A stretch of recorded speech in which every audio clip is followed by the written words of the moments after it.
Says, hello, I am wondering how the definition of the Marian dogma will play in the preparation for the second coming. Is it church teaching that Mary will play an integral role in his second coming as she did in his first?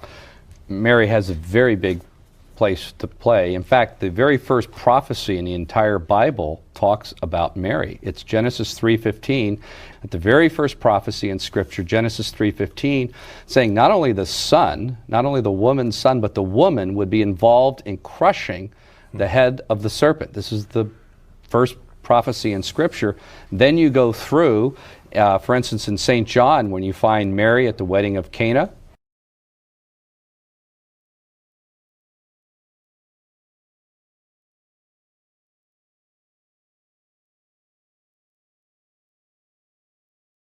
when you find Mary at the foot of the cross, what does Jesus call her? Not Mary, not mother. He calls her woman. Why? She is fulfilling the role of the woman in Genesis 3:15. And then you come to Revelation chapter 12. Now, I realize there's a big debate here. Is this talking about Mary? Is this talking about the church? Or is this talking about Old Testament Israel? Just to make this quick, the answer is yes.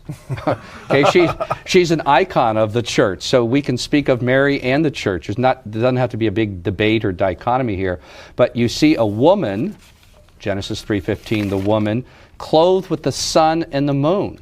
And Genesis chapter 1 tells us that the sun and the moon are images in creation of rulership. So here's the Queen of Heaven, given the imagery from Genesis 1 of rulership, and that she is the target of this great red dragon along with her son. So here you have, at the end of redemptive history, Mary, the woman, Jesus, her seed, and the serpent all back together again. In fact, the best thing I ever read on this was Cardinal Newman has a little book entitled Booklet called Mary the Second Eve, and it pulled all of these imageries together from the Scripture, because you'll find women involved in the Old Testament like Judith, like Jael, these women involved in cutting off these heads of these generals of the enemies of Israel. And this was a prophetic preview of how Mary would be involved in basically disarming the serpent's power. So yes, Mary's there at the very beginning, Mary's there in the middle, and Mary will be there at the end.